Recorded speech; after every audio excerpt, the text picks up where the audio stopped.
শাফিন, শাফিন তুমি কি ঘরে আছো? হঠাৎ তখন আমার সতীনের ছেলে উঠে বলল, হ্যাঁ ছোটমা, আমি তো ঘরেই। কেন, কিছু হলো? তখন আমি বললাম, না শাফিন, কিছু হয় নাই। তোর বাবাকে দেখেছো? তখন শাফিন বলল, হ্যাঁ ছোটমা, বাবাকে তো দেখেছি। ওই বন্ধুদের সাথে উদ্যানে বসে কয়েকজন তাসপাশা নিয়ে ব্যস্ত আছে। তখন আমি বললাম, তাই? তাহলে আমার যে 10,000 টাকা আমি খুঁজে পাচ্ছি না, তার মানে কি ওর বাবা এটা নিয়ে গেল?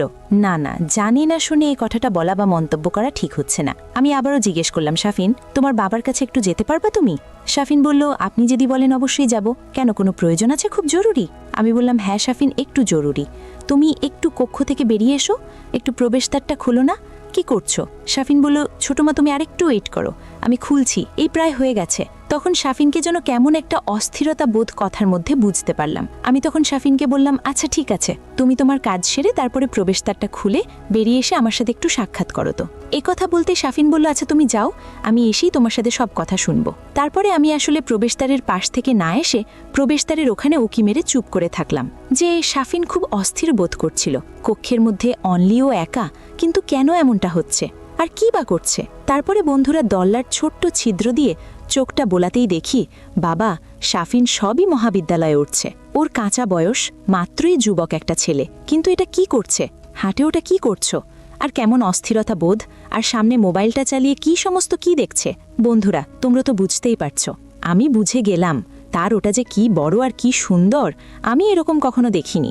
যুবক ছেলে তো, দরদার আড়াল থেকে যখন আমি এটা বুঝতে পারলাম, এবং সে যেন ঘেমে কেমন যেন হয়ে গেছে। এর পাগলামোটা দেখে না আমার মনের মধ্যে একটা প্রশ্ন উদয় হলো, যে আমি যেহেতু এখানে আসছি দ্বিতীয় স্ত্রী হয়ে, আমার স্বামী আমাকে ঠিকঠাক করে সময় দেয় না, অতটা কেয়ারই করে না, কিন্তু আমার বাবার তো টাকা পয়সা আছে, আমাকে তারা যথেষ্ট হেল্প করে। যেহেতু পূর্বে স্বামীকে হারিয়ে আমি বাবার সংসারে এসে বেশ কিছুদিন পড়েছিলাম, বাবা অনেক টাকা পয়সা খরচ করে আবারও এই যে বউলা স্বামীর ঘরেই আমাকে পাঠিয়েছে। এখন তো আমার টাকা পয়সা সে নষ্ট করছে, উড়িয়ে দিচ্ছে, কি তাসপাশা খেলে বেড়ায় বন্ধুদের সাথে, ঠিকমতো আমার কাছে তো আসেই না, শুধু বড় বউকে সময় দেয়। আর বড় সতীনের ছেলে শাফিনকে একে দেখলাম আমি। তাহলে তো নদীর সাথে আমার একটু বন্ধুত্ব করা দরকার, ওর সাথে একটা সুসম্পর্ক তৈরি করতে পারলেই আমার সমস্ত সমস্যার সমাধান হয়ে যাবে। না, এই সুযোগটা আর আমি হাতছাড়া করব না। তারপরে কিছু সময় বাদে আমি 2 কদম পিছে গিয়ে জোরে জোরে পা ফেলে হেঁটে এসে বললাম, শাফিন, হলো? একটু প্রবেশদ্বারটা খোলো বাবা।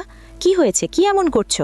দেখি তো, প্রবেশদ্বারটা খোলো তো। শাফিন চুপ করে থাকলো, 1 মিনিট কোনো কথাই বলল না। তারপরে যেন রাগান্বিত হয়ে মুখটা যেন কেমন মলিন হয়ে গেছে, চেহারাটা কেমন ঘরমাত্র।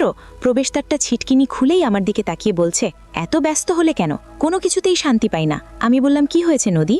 তোমাকে তো ঘরে একলাই দেখছি, তবে অশান্তির আর কি করলাম আমি? তুমি বললে কিছু সময় পরে আসো, আমি তো অনেক সময় পরেই আসলাম। তখন শাফিন বলল, আচ্ছা বুঝলাম তো, কিন্তু আমার এখনো আরেকটু কাজ বাকি আছে, কক্ষটা পরিষ্কার করতে হবে। আমি তখন বললাম, শাফিন, তোমার কক্ষ তো পরিষ্কার, তুমি কি পাগল হয়ে গেলে নাকি? তোমার মাথা নষ্ট হলো নাকি? কি হয়েছে কক্ষের মধ্যে? দেখি, কক্ষ পরিষ্কার করা তো আমার কাজ। বলে, না তুমি যাও তো, ভিতরে ঢুকো না। আমি যেন শাফিনকে উপেক্ষা করে তার কক্ষের মধ্যে ঢুকে গেলাম। দেখি খাটের পাশে এই যা কি যে পড়ে আছে, আমিও ভাবছি এটা বলা যাবে না। শাফিনকে তবুও বলছি, শাফিন এসব কি? বলছে, ও কিছু না। তখন আমি বললাম, কিছু না মানে? তোমার চেহারাটা কেমন ঘরমাত্র থেমে গেছো, আর তোমার কথার মধ্যে কেমন যেন ঠিক আমি বুঝতে পারছি না, কি হয়েছে বলো তো? শাফিন তখন মুখটা ওদিকে করে বলছে, যা হয়েছে হয়েছে, এটা শুনে তোমাদের লাভ কি? তোমাকে বলে কি আর আমার কোনো ফায়দা হবে? হোক মুখে মুখে যত ভালোবাসা। আমি বললাম, একবার বলেই দেখো না ফায়দা হয় কি না। শাফিন তখন বলে, কি করে ফায়দা হবে? তুমি আমার কি উপকার করতে পারবে বলো? তাই ভালো লাগছে না, নিজে নিজে যা হওয়ার হয়েছে, যাও তো এখান থেকে। আমি আবারও বলছিলাম, শাফিন, এটা করলে শরীর খারাপ করে, এসব করতে নেই, বোঝো না তুমি? তাছাড়া তোমাদের তো এখন যুবক বয়স, এমনও হতেই পারে।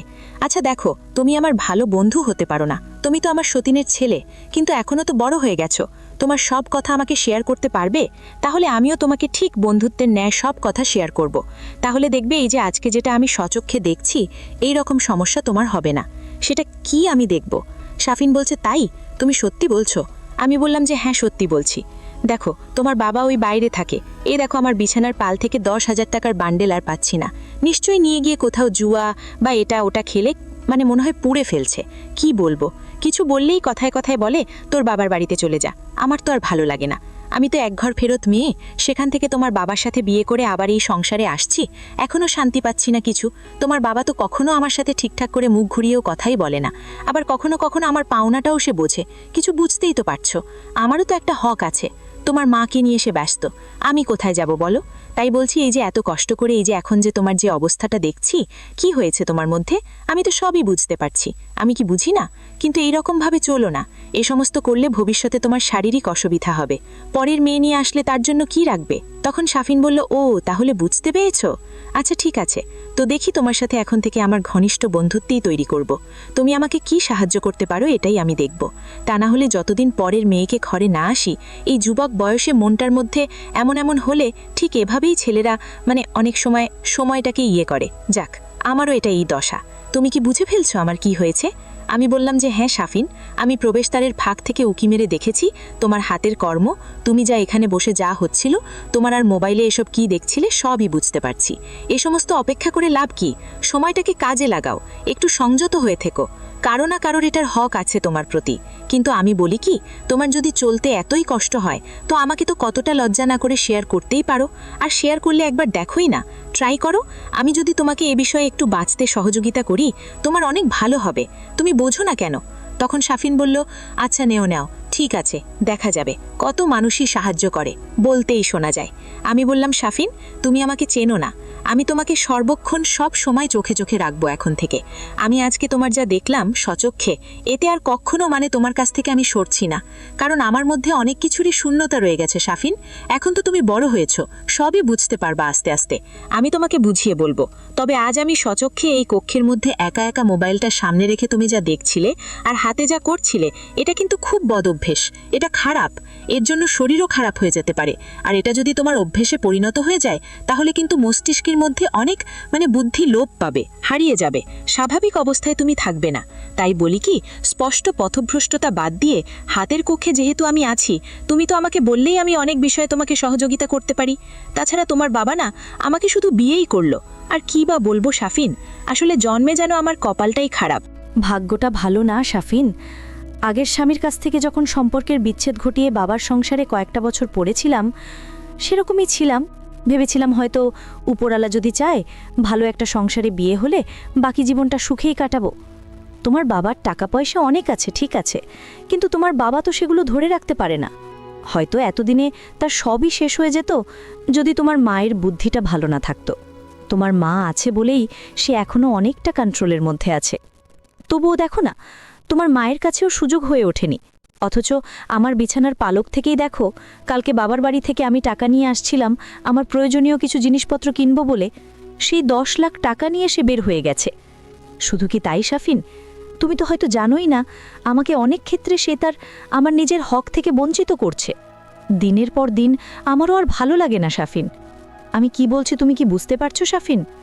শাফিন বলল, হ্যাঁ, আমার আর কিচ্ছু বাকি নেই, আমি সব বুঝে ফেলেছি। দেখো, আমি অনেক গল্প পড়ি, অনেক গল্প উপন্যাসের বই পড়ি। এ সমস্ত পড়ার আমার ভীষণ অভ্যেস আছে। তো এই সমস্ত পড়তে পড়তে এ সমস্ত জ্ঞানও কিছু তো আবার আছে। আমাকে বোঝাইতে হবে না, এখন কি করতে হবে তাই বলো, বাকিটা পরে দেখব। আমি বললাম, খুব তাড়াহুড়ো করে কোথাও জেরি করবে না। তোমার বাবার কাছে গিয়ে জিজ্ঞেস করো যে ছোট মায়ের টাকা আনছো নাকি বিছনার তলার 10,000, এই কথাটা শুধু জিজ্ঞেস করবে। সে যদি হাঁ না যায় বলে, সেটা তুমি শুনে চলে আসবে, আর কোনো কথা বলবে না। শাফিন বলল, আচ্ছা ঠিক আছে, এ কথা আগে বলনি কেন? আমি বললাম, বাব্বা, আগে বড় বাধ্য করে তোমাকে কক্ষ থেকে বের হতে বলি। তুমি যে কত ব্যস্ত কক্ষের মধ্যে, আর যেভাবে অস্থিরতা বোধ করে আমার সাথে কথা বলছিল, খুবই ব্যস্ত মনে হলো। শাফিন, আমাকে অতটা কাচাখুকি মনে করো না। আমি কিন্তু প্রবেশদ্বারের আড়ল থেকে যাওয়ার নাম করে ওখানে দাঁড়িয়ে উকি মেরে প্রবেশদ্বারের এই ছোট্ট ছিদ্র দিয়ে তোমার সমস্ত কিছু কি করছো আর কি হচ্ছে সব সচক্ষে দেখছি শাফিন। এ কথা শুনতেই শাফিনের মুখটা মাটির দিকে নিচু করে ফেলল আর বলছে, তাই? আচ্ছা ঠিক আছে, কাউকে বলো না। এটা আসলে এইভাবেই আমি অনেক দিন ধরে চলছি, ভালো লাগে না, কি করব? আমি বললাম, এখন থেকে তোমার ভালো লাগার ব্যবস্থাটা আমি করে ফেলব। আগে যে কাজে তোমাকে হুকুম করলাম ঠিক সেখানে গিয়ে আমার কাজটা আগে করে এসো। তখন শাফিন তাড়াহুড়ো করে ওর বাবার কাছে চলে গেল। ওখান থেকে ফিরে এসে কিছু সময় বাদে বলল, বাবা রাগান্বিত ভাষায় আমাকে বলে উঠল, আরে এনেছি তো কি হবে, বউয়ের টাকা কি স্বামীরা নেয় না? তুই বাড়ি চলে যা, যাই বল আমি টাকাটা নিয়েছি, খরচা হয়ে গেছে। আমি বাবার কোনো কথা উত্তর না দিয়ে চলে এসেছি। বাহ, শাফিনের এ কথা শুনতেই তখন চিন্তা করলাম যে যাক, টাকা তো খোঁজ পাওয়া গেল, আমার স্বামী এনেছে, আমি তো জানি আর ওই টাকাটা দেও তো এনেছে, ও টাকা আর ঘরে আসবে না, ও এমনিতেই খরচা করে উড়িয়ে দেবে। তারপরে তো স্বামী বিকেলে নিবাসে ফিরল, বলল, কিরে, কটা টাকা নিয়েছি বলে আমার ছেলেকে জানিয়ে আমার কাছে ওই বন্ধুদের সামনে পাঠিয়ে দিলি? আমি বললাম, দেখো, অন্তত টাকার খোঁজটা তো করা দরকার ছিল আমার। যে টাকাটা আমি বিছানার তলে রাখলাম, টাকাটা গেল কই?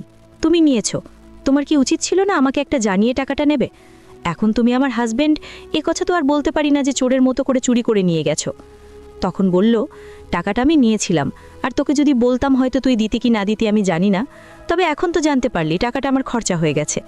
আমি বললাম, হ্যাঁ তা তো হবেই, সেটা আমি জানি। তোমার হাতে টাকা গেলে কি আর টাকা ফেরত পাওয়া যাবে?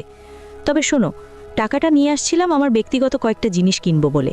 তুমি তো টাকা পয়সার মালিক হয়েছ, সবই তো বড় বউয়ের হাতে। আমার প্রতি তো আজকাল তোমার কোনো খেয়ালই নেই, ঠিকমতো কাছেও আসো না, খোঁজ খবরও নাও না। আমি কোনো কথা বললাম না, সে বাইরে আবারও তার বন্ধুদের সাথে চলে গেল। কিন্তু শাফিন হঠাৎ করে পড়াশোনা শেষ করে রাত 11টার দিকে আমার প্রবেশদ্বারে এসে নক করে বলল, ছোটো মা, প্রবেশদ্বারটা একটু খোলো তো। আমি বললাম, শাফিন? হ্যাঁ। আমি ওর কথা আওয়াজ পেয়ে প্রবেশদ্বারটা খুললাম। শাফিন কক্ষের মধ্যে ঢুকে পড়ল, বলছে, বাবা তো আজকে তোমার টাকাগুলো নিয়ে সব শেষ করে দিয়েছে। বাবা যে কবে ভালো হবে, জুয়া অভ্যেসটা তার গেল না। আমি বললাম, না থাক, ও হঠাৎ তোমার ছোট মানুষ, বলার দরকার নেই। তোমার না বাবা, আর কাউকে এ সমস্ত কথা বলো না। সে নিজের মাল আমারটা নেওয়ার তার অধিকার আছে, আমি তার স্ত্রী। যা হোক, সেসব কথা বাদ দাও। তো আমি তোমাকে যেটা বলছি, বাপি মেয়েটা যা শুরু করছো, এক একজনের এক একটা অভ্যেস। এ কথা শুনতে শাফিন বলল, আমার আবার কে কি হলো? আমি কি করলাম নদী? তখন বললাম, কেন? তোমার বাবাকে ডাকতে পাঠানোর সময় তোমাকে যে অবস্থায় যা করতে দেখেছি, এটাও তো একটা বদ অভ্যেস। শাফিন, ওই কাজ থেকে ফিরে আসতে হবে, নিজেকে শুধরে নাও। প্রয়োজনে আমাকে কিছু বললেই তো পারো। আমি যদি তোমার এই বিষয়ে একটু সহযোগিতা করতে পারতাম, তাহলে ওই সমস্ত কোনো কিছুর দরকার হতো। বোঝো না কেন তুমি? শাফিন বলল, দেখো, বাবা মা ঘুমিয়ে পড়েছে, বাবা কিন্তু নিবাসে চলে আসছে, মায়ের কক্ষে গেছে। আমি যখন বুঝতে পারলাম সবাই নিশুতি হয়ে গেছে, তাই রাত 11টা বেজে গেছে। আমার পড়াশোনা শেষ, আমি এখন ঘুমাতে যাব। চিন্তা করলাম তুমি কি জন্য একটা লোকছানার কাছে বলতে চাইছিলে, তাই তো তোমার কাছে আসলাম। বলো, এখন কিভাবে তুমি আমাকে এই বদ অভ্যেস থেকে একটা স্বাভাবিক জীবন দান করতে পারবে? কিভাবে? আমি বললাম, শাফিন, আমি তো ভীষণ কষ্টে আছি। শাফিন বলল, কি এমন কষ্ট তোমার? আমাদের নিবাসে তো তুমি খাচ্ছ, দাঁড়াচ্ছ, ফিরছ, ঘুমাচ্ছ। তাছাড়া তোমার বাবা তো অনেক টাকা পয়সাওয়ালা মানুষ। বাবা তোমাকে ঠিকঠাক টাকা দেয় না বটে, তবে তোমার বাবার বাড়ি থেকে তো মাঝে মধ্যে গিয়ে টাকা পয়সা নিয়ে এসে নিজের জীবনটাকে কোনোরকম চালাচ্ছ। ভালোই তো আছো, চিন্তা কিসের? তখন আমি বললাম, শাফিন, আমার স্বামী আছে, কিন্তু আমি যখন বাবার কাছে টাকা চাই, বুকটার মধ্যে ধরফর করে। বাবা যদি কথায় কথায় বলে ফেলে একবার যে, তোর তো স্বামী আছে, তোকে বিয়ে দিচ্ছি, বারবার তোকে টাকা দিতে হবে কেন? কি করব তখন বল? এই জন্য মানে ভয় লাগে। তাছাড়া যখনই টাকা পয়সা নিজের জন্য আনি, তোর বাবা নিয়ে এসব খরচা করে ফেলে দেয়। কি বলবো, এ কথা বললে জাত যাবে। শুধু কি তাই শাফিন, তোমার বাবার সাথে বিয়ে হওয়ার পরে হাতে গোনা কয়েকটা দিন সে আমার কাছে রাত কাটিয়েছে। তারপরে আমারও তো একটা লাইফ, একটা জীবন আছে, আমার একটা চাহিদা আছে, ইচ্ছে আছে। আমি একটা যুবতী সুন্দরী মেয়ে, কোনো এক কারণে আমার আগের স্বামী নেশা করছিল বিধায় সেখান থেকে ডিভোর্স দিয়ে বাবার বাড়িতে এসে 2-3 বছর বসেছিলাম। কিন্তু বাবা যে কেন তোমার বাবার সাথে পাঠালো বুঝলাম না। এখানে এসে তো তাকে আমি ঠিকঠাক মতো পাই না, প্রয়োজন মতো। তাই বলছিলাম, যদি তুমি আমাকে এ বিষয়ে একটু সহযোগিতা করতে, মানে আমার কখন কি প্রয়োজন হয় না হয়, এই আর কি, তাছাড়া কিছু না। শাফিন আমার কথায় কিছুটা অনুমান করতে পারলো আর বলল, ও তাই, হ্যাঁ এখন বুঝতে পারছি। আরে এর জন্য চিন্তা করো কেন, আমি এ বিষয়ে খুব অজ্ঞ আছি জানি। তুমি চিন্তা করো না, একবার আমাকে ডাকলেই তো আমি কুট করে তোমার কাছে চলে আসব। তোমাকে আমি সার্বিক সহযোগিতা করব, কোনো টেনশন করো না। বাবা যেভাবে চলে চলুক, এটা কি তার কাজ? এরকম চলা কি ভালো হচ্ছে? তোমার সাথে এই ব্যবহার করা ঠিক? বুঝলাম না। আমি তখন বললাম, শাফিন, তোমার অতটা বুঝতে হবে না, তুমি সবেমাত্র হাই স্কুল পেরিয়ে মহাবিদ্যালয়ে উচ্চ। তো মহাবিদ্যালয় জীবনে ছেলেরা আস্তে আস্তে 1.5 বছর গেলেই সব বুঝে পাক হয়ে যায়, তুমিও বুঝতে পারবে। শাফিন কথার মধ্যে বলে উঠল, আমাকে আর বুঝাতে হবে না, তুমি যেহেতু আমার সবকিছু বুঝেই ফেলছো আর আমার প্রাইভেসি তুমি দেখেই ফেলছো, আর কি বলবো। তবে এটা কি করবা আমি জানি না। তখন আমি বললাম, শাফিন, কি জানতে হবে? প্রবেশদ্বারটা লাগিয়ে দাও। এ কথা বলতে শাফিন ভেতর থেকে প্রবেশদ্বারটা লাগিয়ে দিল। বললাম, তুমি এখানে চুপচাপ বসো, তোমার সাথে আমার অনেক কথা আছে। আচ্ছা, তোমার কেমন মেয়ে দেখতে পছন্দ? এ কথা বলতে শাফিন বলে, ঠিক তোমার মতো। জানো তুমি কি সুন্দর, মোটা সোটা, ফর্সা, এত বড় বড় মাথায় কালো কেশ, কি হরিণী দুটো টানা টানা চোখ, দুটো তোমার গোলাপি রঙের ঠোঁট, আর কি সুন্দর তোমার মাঝে মাঝে না তোমার স্মাইল, হাসি এত মিষ্টি, হাসিটা আমার দেখলে প্রাণটা জুড়িয়ে যায়। ভাগ্যিস বাবা তোমাকে বউ করে নিবাসে নিয়ে এসছে, তাই দূর থেকে দেখে ভালো লাগে, তাই বললাম আর কি। আমি বললাম, তাই শাফিন, আর কিছু? শাফিন বলল, আর কিছু সেটা কি করে বলবো, সেটা আর বলতে যাচ্ছি না। আমি বললাম, কেন শাফিন? মনের মধ্যে কথা চাপা রাখতে হয় না, যেটা ভালো লাগে সেটা বলতে হয়, প্রকাশ করতে হয়, তাহলে নিজের মনটা একটু হালকা হয়, বোঝো না তুমি? শাফিন বলল, আচ্ছা তোমাকে একটা কথা বলি তো, তুমি আমার একটা কথা রাখবে? আমি বললাম, কথা? তোমার সব শুনবো, বিধাই তো বললাম যে এখানে দুজনে বয়সে দুটো কথা শেয়ার করি। শাফিন কথায় কথায় বলে উঠল, আমি তোমাকে সাজুগুজু অবস্থায় দেখতে চাই। তোমাকে তো কখনো রূপসা করতে দেখিনি, সাধু তো সাজুগুজু করতে দেখিনি। তোমার তো সাজুগুজু করার মতো কত কত কিছুই ড্রেসিং টেবিলে এখানে ওখানে পড়ে থাকে। এভাবে নিজেকে অ্যালোপ্যাথারি করে রাখো কেন? তোমার যে রূপের বাহার, অথচ একটুও যত্ন নাও না। বললাম, শাফিন, এটা কার জন্য করব, কাকে দেখাবো? আমার তো দেখার মানুষ দেখে কেউ নেই। তোমার বাবা তো ঠিকঠাক করে আমার কাছে সময় দেয় না। থাক, এসব কথা বলতে যাচ্ছি না। শাফিন, তুমি তোমার কথা বলো, তুমি কি আমাকে সাজুগুজু অবস্থায় দেখতে চাও? শাফিন বলল, হ্যাঁ, মানে তোমাকে তো কখনো দেখিনি, সেই নতুন বউ হয়ে যেদিন এই নিবাসে এসেছিলে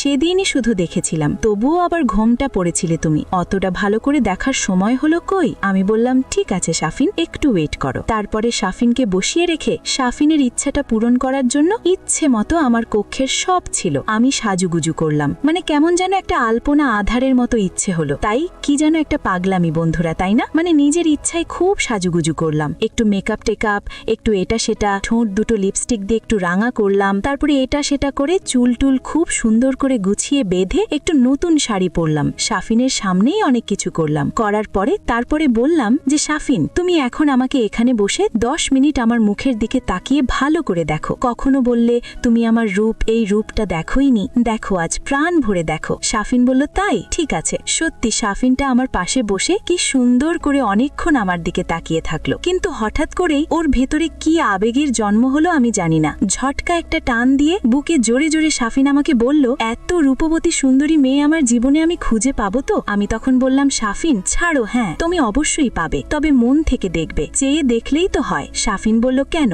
চাইলে কি এটা হাতের মোয়া যে আমার হাতে আমার কাছে চলে আসবে? তখন আমি বললাম, কেন? হঠাৎ করেই তো না জেনে না অনুমতি নিয়ে বুকে টেনে নিয়েছো, এভাবেই কাউকে জায়গা দিলেই দেখবে সে তো আরো আপন হয়ে যাবে। ব্যাপারটা শাফিন ঠিক বুঝে ফেলল, বলল, তাই? আচ্ছা ঠিক আছে, তাই যেন হয়, কিন্তু দেখো আমি যাকে চয়েস করব মনে মনে, সেই চয়েসটা ঠিক তোমার চেহারার সাথে যেন হুবহু মিল হয়, তাহলেই তাকে আমি জীবন সঙ্গিনী হিসেবে বেছে নেব, তাছাড়া জীবনে ইচ্ছে করে না কাউকে বিয়ে করব। আমি বললাম, তাই শাফিন, আমার একদম ভালো লাগছে না তোমার কথা শুনে। শাফিন বলল, কেন? আমি বললাম, আচ্ছা তোমার নিজের সম্পদ তুমি কেন অপচয় করো? শাফিন যে একটু গভীরে যেতে শুরু করলাম, বলল, ও সে কথা ছাড়ুন তো, আমার এসব কথা বলতে লজ্জা লাগে, কেমন করে বলবো? আমি বললাম, ও এ সমস্ত করতে লজ্জা করে আর বলতে লজ্জা করে? শাফিন বলল, কি করে বলবো? তুমি কিছু বলবে না তো? আমি বললাম, আমি শোনার জন্যই তোমাকে বলছি, কি বলবো আমি তোমাকে? আর তোমাকে এই অভ্যাস ছাড়তে হবে, শরীর খারাপ করবে, পরে ভবিষ্যতে যখন ঘরে বউ নিয়ে আসবে তাকে কি উপহার দেবে? পরের মেয়ের হক তুমি নিজে আজকে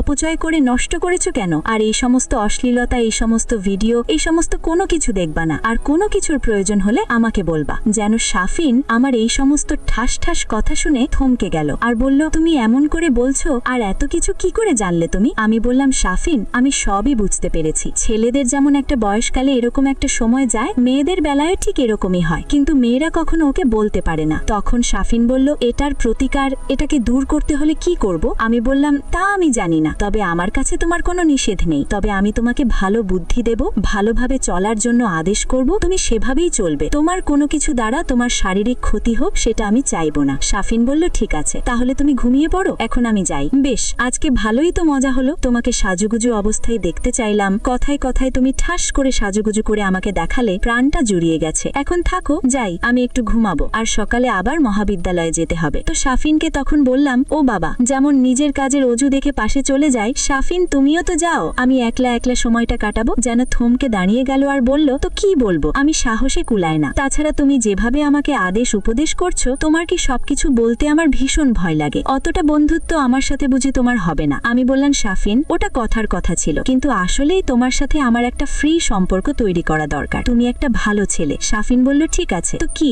আমি এখানে বসবো না? আমি আমার কক্ষে যাব, ঘুমাবো? তখন আমি বললাম ঘুমাবে, তবে আজকে আমি তোমাকে যেতে দিচ্ছি না, তুমি এখানেই ঘুমাবে। তারপরে এ কথা শুনতেই শাফিন বলল তাই বাবা আসবে তো? আমি বললাম যে বাবা আগে আসলে তোমাকে এ কথা বলতাম। দেখো শাফিন, নিজেকে ভীষণ একা লাগে, যত রাত গভীর হয় ততই যেন নিজেকে ভীষণ একা লাগে। একটা কথা বলার মানুষ নেই, মোবাইলে এমবি থাকে না, তোমাদের নিবাসের ওয়াইফাই ঠিকভাবে এই কক্ষটা আটকে দিলে আর নেটওয়ার্ক পাই না, কারোর সাথে মোবাইলেও কথা বলতে পারি না, কি করব? তখন শাফিন বলল তাহলে কি আমি এখানে থাকতে হবে? আমি বললাম তোমার যত সময় ইচ্ছা তুমি এখানে থাকো, তো শুধু যাওয়া এত যেতে হবে কেন? শাফিন বুঝতে পারলো ব্যাপারটা। শাফিনকে বললাম শোনো শাফিন, তোমার একটা ইচ্ছা আমি পূরণ করেছি, তুমি দেখতে চেয়েছিলে সাজুগুজু করতে, আমার কষ্ট হয়নি, শুধু তোমার ইচ্ছাটা তো আমি পূরণ করতে পেরেছি, এমন করেছো কেন? সবাই স্বার্থপর হয়ে গেলে আমার কি হবে? শাফিন যেন আমার কথাটা তখন পুরোপুরি বুঝে ফেললো। তারপরে অনেক সময় কথা বলার ছলে অনেক কিছুতেই হঠাৎ বিদ্যুৎ চলে গেল। তারপরে শাফিন হঠাৎ করে আমার পাশে এসে বসলো। ওর মনের মধ্যে যা